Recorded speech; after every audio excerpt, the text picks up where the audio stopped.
Everyone কি খবৰ নিশ্চয় ভাল সকলোৰে আৰু আমি আছোঁ ভালে। এইফালে দেখিছেনে আজি ৰাতিপুৱা 7টা বাজিত এই বেটাক মই টিউশ্যনত থ'ব গৈ আছোঁ। ইমান যে ৰ'দ দিছে মানে দুপৰীয়া হোৱাৰ লাগে আৰু উপায় নাই। ইফালে দেখিছেনে মই বেটাক থৈ আহিলোঁ, অকলে আহিছোঁ। বেটাৰ ছাতিটোকে লৈছোঁ, যি ৰ'দ দিছে দুপৰীয়া 12টামান বজা যেন পায়।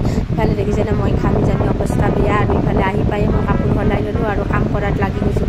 ভাবিছোঁ বেটা নাহালৈকে যিখিনি কাম পাৰোঁ সেইখিনি কৰি ল'ম। বেটাক খুৱাই ধুৱাই আজৰি কৰি তাক থৈ আহিছোঁ গা পা ধুৱাই দি 7টা বজাতে। উপায় নাই যিহেতুকে তাক টিউশ্যন দিছোঁ কৰোঁতে, কিন্তু ইমান জানাও হোৱা নাই, অলপ জানিছে তথাপিতো।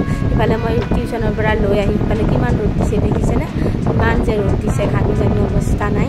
ইফালে মই টিউশ্যনৰ পৰা তাক লৈ আহি অকণমান মানে সোনকালে ভাতখিনি বনাব ৰেডি কৰিছোঁ। ইফালে ভাত ভাজা মানে পেটু ভাজা জলকীয়া পিঁয়াজ দি কিনে কোনে খাই ভাল পায় এনেকৈ ভাত ভাজা, ৰাতিৰে ভাত আছে অকণমান দেখিছেনে, এইখিনি ভাত ভাজা এনেকৈ মই বনাই খাই বহুত ভাল পাওঁ।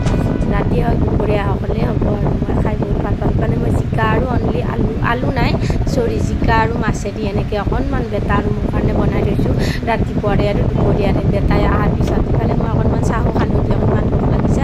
ইফালে বেটাই ক'লে মই পিঠা খাম বুলি, সেইকাৰণে ক'লে চাবলৈ পিঠা বহুত ভাল পায়। মই ভাবিলোঁ এখন বনাই লওঁ, তাৰো হ'ব মোৰো হ'ব, অলপ হৈ যাব আৰু। ইফালে বেটাক অকণমান মই 9টো শিকাব চেষ্টা কৰিছোঁ। সি মানে অকণমান পাৰিছে, বেছি নোৱাৰেতো, সৰু